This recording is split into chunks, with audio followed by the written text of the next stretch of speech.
Good morning. Welcome back, Six Figure Vets. I got some great news for you guys. Maybe some lessons that you guys can grab from this. I am officially leaving Medellin, Colombia. I'm not leaving Colombia. I'm leaving Medellin, Colombia. Now, why would I do that? Isn't that the greatest city in Colombia? Isn't it the coolest city in Colombia? Honestly, I don't really think Medellin is the coolest city to start with. Really, I don't think Medellin is the coolest city at all.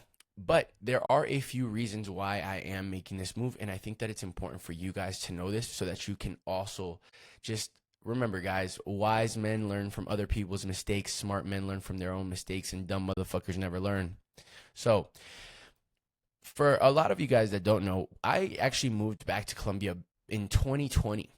And when I originally moved back to Colombia, I didn't move to a big city. I moved to the pueblo where I'm from, Sogamoso, Boyacá. Now, Sogamoso, Boyacá is actually one of the most inexpensive cities in all of Colombia. It's a place where when I had moved there, the same apartment that you see me living in now, same thing, basically the same thing. I was renting it out for about 950,000 pesos, which around this time was maybe like $350 a month for rent. And during that time was actually the time that I made the most amount of money. And I was even making in Six Figure Vet not even that much less than what I'm making now, paying $300 a month for rent. Now, the main reason why I'm going back in reality is just because my mom made the move back. My mom moved back to Colombia after living in the United States for over like 25 years.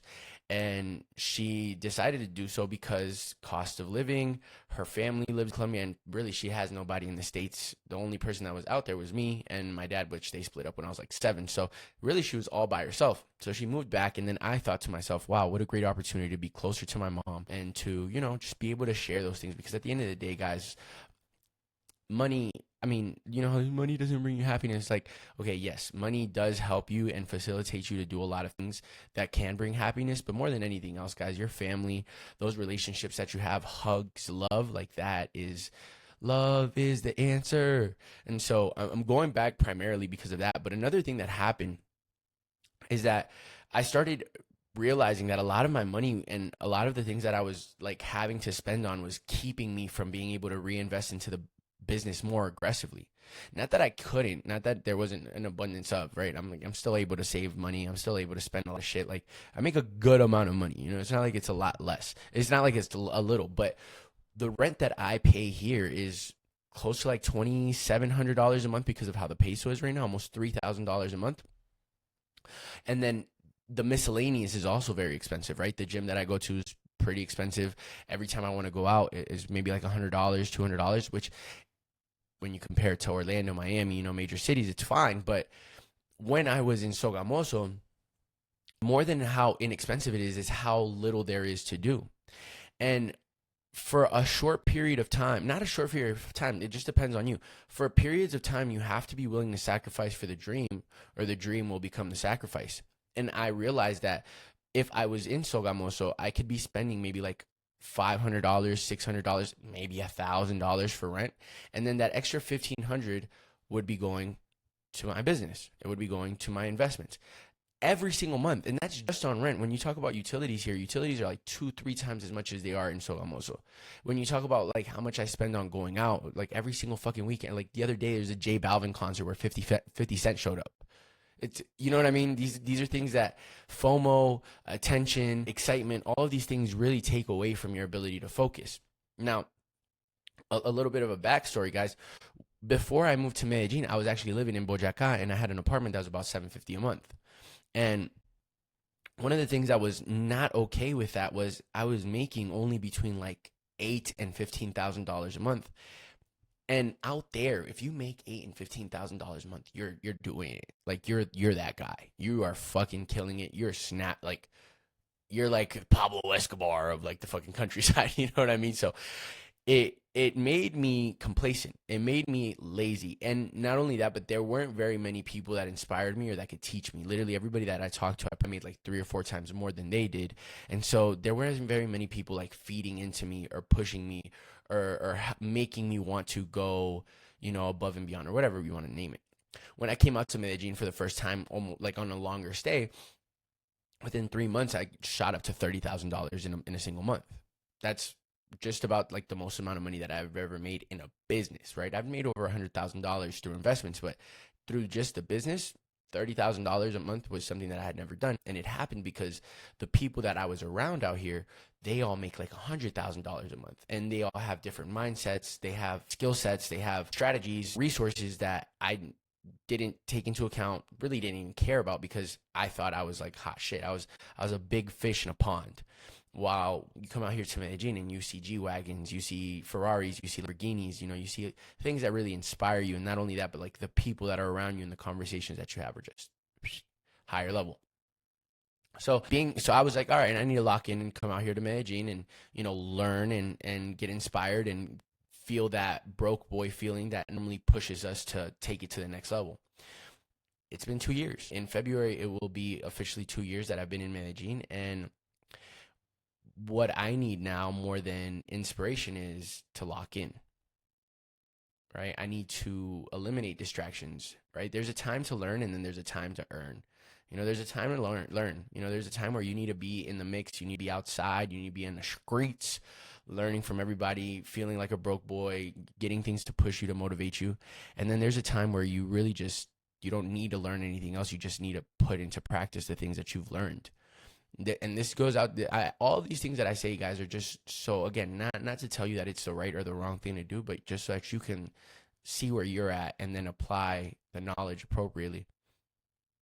So right now, and for a lot of people in a lot of periods of time, it's no longer, oh, I need to learn, I need to read, I need to go to the next event, I need to go learn the next. No, I need to just put in practice the things that I've been learning, and I need to lock in. It's kind of like a monk mode. I don't know if you guys have ever heard what a monk mode is, but it's life-changing. It's one of those things that helps you get to the next level. And so what I realized is, okay, I've learned what I needed to learn, and I have the skills and the tools that I needed to get myself to 100K. What's keeping me from actually get to $100,000 a month? It's just a lack of focus, and I'm spending a lot of money on just shit. Whether it's going out, taking girls on dates, going like to the fucking new festival, or going to the restaurant, or meeting up with these people or meeting up with those people, the gym membership, Ubers, like Ubers out here aren't like crazy expensive, but a taxi in Sogamoso, I mean, it won't go past like $3. Every single day in Ubers, you probably spend like 20, 30, and these things stack up over time. And the compound interest is really what you got to watch out for.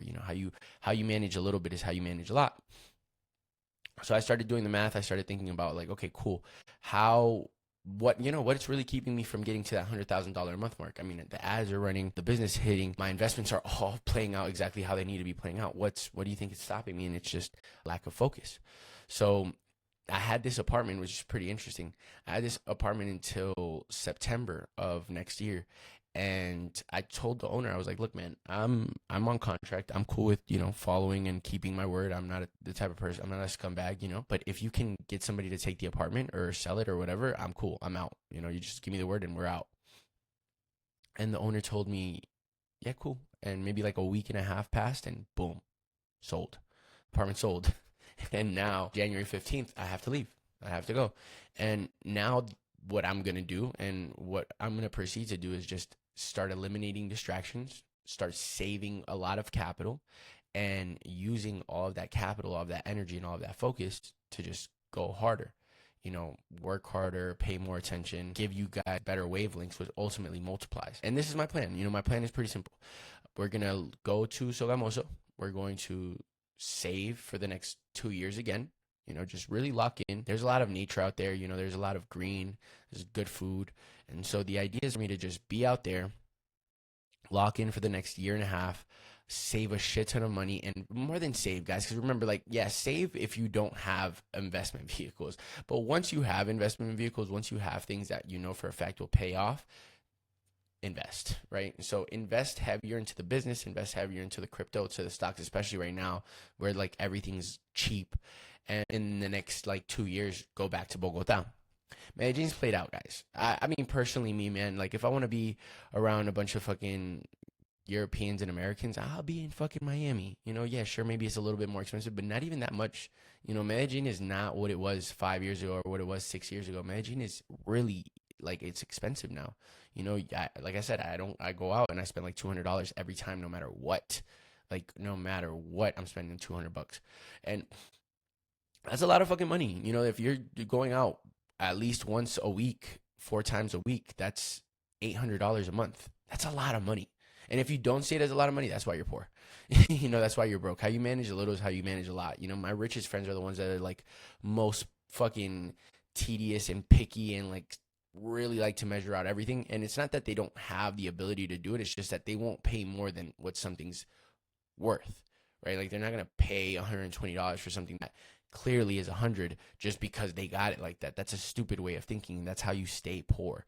And so right now, go to Sogamoso, lock in for the next 2 years, really just stack bread, invest. Also use the wavelengths, because out there's not like women, there's not parties, there's not like people and entertainment and stuff like that. And so just like the ability to lock in will be a lot heavier. And then from there, I'm planning on going back to Bogota. Right, Bogota is my favorite city. It's always been my favorite city. I love that place. It's like the coolest city in the world, literally. And right now, if I want to go to Bogota, the apartment that I want is probably closer to like $3,000 a month. It's not smart. It's not smart to do that. Right now, why would I spend an extra $2,000 or $2,500 in just living somewhere where I could be, where I know that I'm good?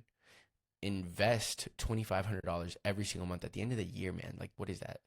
$2,500 times 10 is 25,000, and then you go ahead and add those other two. So we're looking at what, like 30 something? And I was like, yeah, I think it's like $30,000. That's $30,000 a year. That's a lot of money. And $30,000 that you're investing and that that you can multiply will probably turn closer to like $100,000.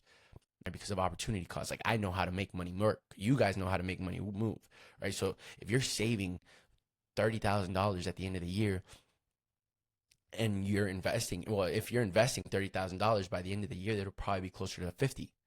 Even if it's 40, it's a lot of money. And so the idea is go back to the pueblo, invest heavily.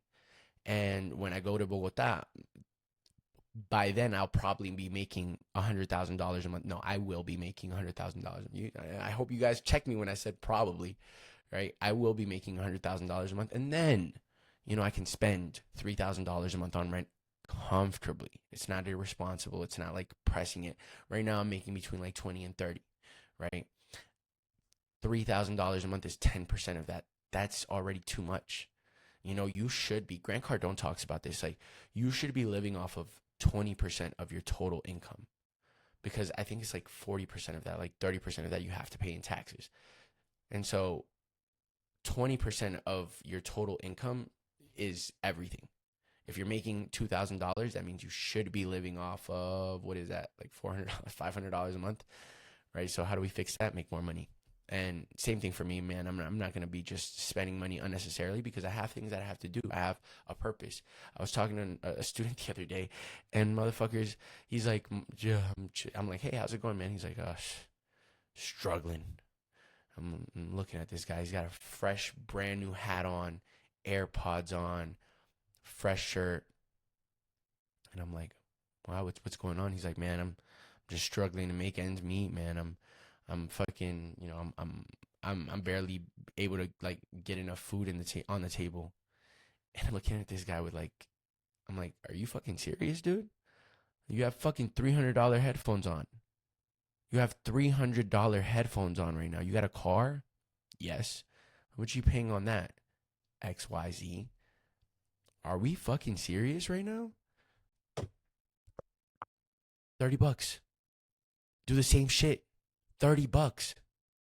But it's just like this just like need to be a consumer and to, I don't understand. Like no, it's fucking stupid. How are you struggling to get food on the table, but you have $300 pair of headphones on your head? You got a fresh hat on. You go shopping. When I was first starting off with Six Figure, I want you guys to understand this. When I first started Six Figure Vet, I didn't get a haircut for a year. I would just buzz my shit, and you could go look. I don't have the pictures on my old Instagram anymore, but I could pull it up. I would just literally just get a buzzer and just buzz it because I just knew $40 every 2 weeks, $35 every 2 weeks. It's a lot of money. It's a lot of money that could be going into my investments. And not only that, but when you get a haircut, what do you want to do? Go outside, have people see it. I didn't buy clothes. I didn't wear pants. Like, I think it was all of 2019. I didn't wear pants. I wore basketball shorts every single day. Every single day. Either sweatpants or basketball shorts. Because I just was like, I didn't have anything to do. I wasn't going to go anywhere. I wasn't going to be doing anything. I needed to sit in front of my fucking computer and I needed to lock in because I was tired of being broke. And then I talked to some motherfuckers that got $200, $300 pair of headphones on their fucking head, and they say that they're struggling to make ends meet. You got a fucking car that's pulling out $1,000. Like, that's just insane. Like, a lot of you guys have that. You know, a lot of you guys, your investment portfolio you're not putting $1,000 into your investment portfolio every month, but you have a car note that is $1,200, or you have a car note that's $600, and then with insurance it's $1,000, and then with gas it's $1,200, $1,300. And for what? There's public transportation. Even if you're in Orlando, bro, you could get a fucking hoopty for $2,000, $2,500, maybe $3,000. Yeah, sure, they'll fucking click, click, click, click, click. There's no AC and you have to deal with it. But, bro, that's the game. Like, I just really want you to understand, like, that is the game. If you feel like you're going to get somewhere where other people haven't without doing things that other people aren't willing to sacrifice, you're fucking crazy. You're fucking crazy. And it's just an idea that I share this shit to help you guys understand, like, how much you have to audit yourself to truly get into these next levels. What got you here won't get you there. And like, think about it, right? Like, $30,000 a month, bro. I live in Colombia, all these things, right? Like, online business, whatever. And I'm like, $3,000 for rent. That's just irresponsible. It's just a lot of money that can be going into growing this. And it's because right now is just not the time. I'm 30 years old. This is just not the time. When I have kids, when I have a wife, when I have, things that are dependent on me, will I want to look back right now and be like, oh, well, I mean, I had a fire apartment. I had a dope car. Or do I want to be like, nah, I made the sacrifices that were necessary, and that's why we have what we have. And that's how you have to measure it every single time. You have to really think about it. Like, what am I doing? How much money am I putting aside? And what are my priorities at? Are you worried about enjoying now? And for anybody that's like before 40, like, if anybody here is watching this and you're not, like, if you're 40 and under, you have so much life ahead of you that if you can just really, like, if you could quantify how little of importance these years are, and how much you could genuinely sacrifice so that the rest of your life and so that your family could genuinely be in a great place, I promise you would never do it. It's like being cool in high school. It's like being the man in high school. It's like, that's so fucking lame, bro. Like, that's so lame. Like, if your peak years are fucking in your 20s, like, you're going to be a scrub for the rest of it.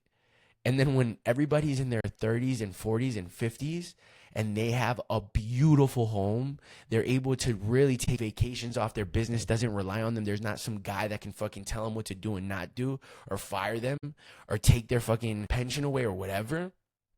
That's how it works. For all the guys here, man, like, and ladies too. I mean, it just depends on how you want to take it. Your 20s are just learn and eat shit.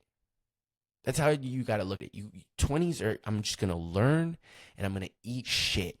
I'm going to go to places and work for free. I'm going to go fucking do internships. I'm going to do everything that I can so that I can learn, and I'm going to eat shit so that I can just really build up my tolerance, so that I can sacrifice, so that at the end of it, I can really measure it out and be like, all right, cool.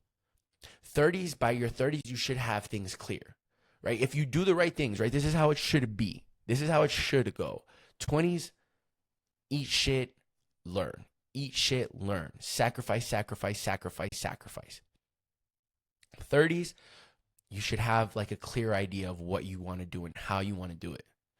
Right? If you did the last 10 years of eating shit by your 30s, you should more or less understand, all right, cool. This is what I want to do. This is how I'm going to do it. And then all of the 30s is work. working on that. Right now, it's not like, oh, I'm going to go to this mentorship, or I'm going to go to this seminar, or I'm going to start drop shipping, or I'm going to start fucking this. No. New things. This is the time to lock the fuck in on your thing and just give it everything that you got for the next 10 years. Then when you get to your 40s, things should be starting to play out. This is when you're starting to really like not so much hit the gas as much as starting to establish and set things up, right? Putting people in the right places, hiring out people for certain things, getting your investments set up through a trust, organizing your kids' situations, setting up college plans, setting up this, setting up that. This is where you start really just building and creating and doing with what you've built through the sacrifices of your 20 and the hard work of your 30s. And if you do that through your 40s, you start implementing, you start mentoring, you start hiring and preparing your replacements, 50s, who knows?